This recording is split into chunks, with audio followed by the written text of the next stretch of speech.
अस्सलाम वालेकुम जी, कैसे हैं आप सब? उम्मीद करती हूँ आप सब ठीक ठाक होंगे, खैरियत से होंगे। वीज़ा रश की एक नई वीडियो में एक नए टॉपिक के साथ आप सबका वेलकम है जी। अच्छा जी, आज मैं आपको बताऊंगी कि अगर आप वीज़ा फ़ाइल कर रहे हैं तो आपको कौन कौन से डॉक्यूमेंट्स चाहिए और कौन कौन सी चीज़ें आपने अटैच नहीं करनी है। तो सबसे पहले मैं आपको कहूँगी you have to attach only those documents which are mentioned on official website. ठीक है, जो इनकी ऑफिशियल वेबसाइट पे मेंशन है कि आपने ये डॉक्यूमेंट्स अटैच करने हैं, तो स्टूडेंट्स सिर्फ वही डॉक्यूमेंट्स अटैच करें। ठीक है, अगर आप खुद से फ़ाइल कर रहे हैं या किसी एजेंट के थ्रू भी फ़ाइल करवा रहे हैं तो आप उनसे भी यही कहें, मेक श्योर करें कि भाई आप लोगों ने सिर्फ वही डॉक्यूमेंट्स अटैच करने हैं, to not attach extra documents. क्योंकि जितना मटेरियल आप उनको प्रोवाइड करेंगे उनके लिए, आपकी चेकिंग के लिए उनके पास मटेरियल उतना ज़्यादा अवेलेबल होगा, वो उतने ज़्यादा आपके पास, उनके पास जो है ना मार्जिन बढ़ जाएगा। ठीक है, आपको चेक करने का। ठीक है, फिर उसके बाद अब बात आ जाती है ओरिजिनल डॉक्यूमेंट्स और फेक डॉक्यूमेंट्स की बात। अच्छा, अब फेक डॉक्यूमेंट्स किस तरीके से, कुछ स्टूडेंट्स ऐसे हैं जिनके दरमियान में गैप्स आए होते हैं। ठीक है, वो उन गैप्स को फिल करने के लिए क्या करते हैं कि अपने सर्टिफिकेट्स बनवा लेते हैं नकली, या फिर कहीं से आप कोई मतलब डिप्लोमा वगैरह के इस तरीके से आप लोग सर्टिफिकेट्स वगैरह पकड़ लेते हैं। उसमें क्या होता है कि वो आपके एसओपी में भी आप लिखते हो, अपने जीटी वगैरह में लिखते हो, फिर इंटरव्यूज़ होते हैं स्टूडेंट्स के, तो कहीं ना कहीं बच्चा जो है वो पकड़ा जाता है। ठीक है, तो मैं आपको कहूँगी सही से इन्फॉर्मेशन देनी है, जो एसओपी में लिखा है, जीटी में लिखा है, सब सेम हो।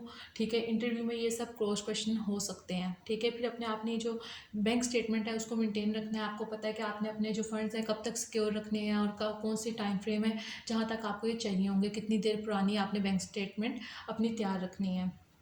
ठीक है, फिर बात आ जाता है कि मतलब आपने एकेडमिक्स की। ठीक है, सबसे पहले आप ये देख लें कि आपके कॉलेज या यूनिवर्सिटी की वर्थ है भी कि नहीं है, जिसमें अप्लाई कर रहे हैं उसकी भी और जिससे आपने डिग्री की है उसकी भी। ठीक है, ये ना हो कि आप ऐसी जगह अप्लाई कर लें जहाँ आपकी डिग्री ही वैलिड ना हो। मतलब कुछ जैसे आपको पता चला था कि बैक लिस्ट हुई है कुछ यूनिवर्सिटीज़ पाकिस्तान की पहले, ठीक है, वो ऑस्ट्रेलिया में अब नहीं है। तो कुछ कॉलेजेस, कुछ यूनिवर्सिटीज़ ऐसी भी हैं जो अभी तक, मतलब कुछ यूनिवर्सिटीज़ में, ऑस्ट्रेलियन यूनिवर्सिटीज़ में उनके मतलब डिग्री वैलिड नहीं समझी जाती। तो ठीक है, before applying check your criteria, if you are eligible और not for that place then apply. ठीक है, तो फिर उसके बाद बात आ जाती है, कुछ यूनिवर्सिटीज़ जो हैं वो आपको इस बात पे इत्तफा कर लेते हैं कि ठीक है स्टूडेंट्स आइल्स ना दें। ठीक है, सिर्फ इंग्लिश प्रोफिशेंसी जो सर्टिफिकेट जो यूनिवर्सिटी से मिलता है कि भाई इनका मीडियम इंग्लिश था, इन्होंने अपनी क्वालिफिकेशन इंग्लिश में की है, तो वो सर्टिफिकेट लगा दें। वो आप यूनिवर्सिटी के हद तक तो ठीक है, लेकिन जब आप वीज़ा फाइल करते हैं तो आपके वीज़ा जो एप्लीकेशन है उसमें आइल्स बहुत ज़रूरी है। ठीक है, और वो भी आपको रिक्वायरमेंट का पता है कि 6.5 ओवरऑल होना चाहिए और 6 ईच होना चाहिए, ईच मॉड्यूल में आपका 6 होना चाहिए।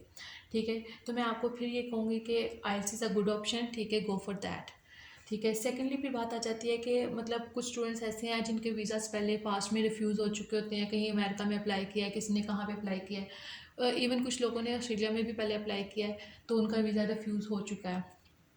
तो आप क्या करते हैं जी, बच्चे उस चीज़ से डर जाते हैं और फिर वो चीज़ मेंशन नहीं करते अपनी एप्लीकेशन में।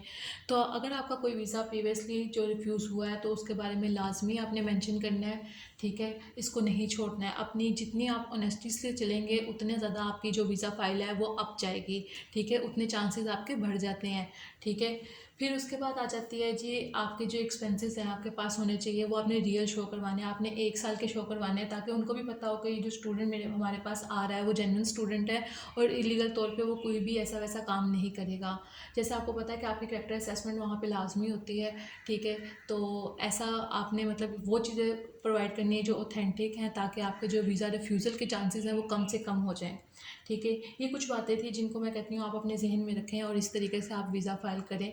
ठीक है, कोई भी एक्स्ट्रा डॉक्यूमेंट्स ना लगाएं, जो डॉक्यूमेंट्स लगाएं वो बिल्कुल रियल हों, जेन्युइन हों, या फिर अगर आपने गैप्स के लिए लगाए हैं तो वो जो आप एम्प्लॉयर है वो आपकी इस बात की तस्दीक अगर ये लोग किसी से सबूत मांगते हैं, जैसे मिसाल के तौर पे मैं कहती हूँ भाई मैंने फ़लाँ जो कंपनी है उधर से सर्टिफिकेट लेके लगा दिया है। ठीक है, मेरे इंटरव्यू में पूछा जाता है, मैं तो अपनी तरफ से वो वही जवाब देती हूँ क्योंकि मैं तो एक ही स्टूडेंट हूँ, मैंने तो अपने ऑन पे जवाब देना है, तो मैं दे देती हूँ। लेकिन वो जब मेरे उस कंपनी को कॉल करते हैं और वहाँ का ऑनर बताता है भी ऐसा बंदा तो कोई हमारे पास था ही नहीं है कुछ भी, तो वहाँ पे आपकी जो फाइल है वो बहुत वीक चली जाती है, वहाँ पे आके रिफ्यूज़ल के रेट बढ़ जाते हैं। ठीक है, तो इस तरीके से आप लोगों ने ऐसा वैसा कोई काम नहीं करना।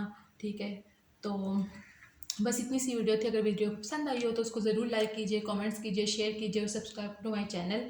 ठीक है, फिर एक नई वीडियो में आपको मिलूँगी एक नए टॉपिक के साथ। तब तक आप अपना बहुत सारा ख्याल रखिए। अल्लाह हाफिज़, टेक केयर।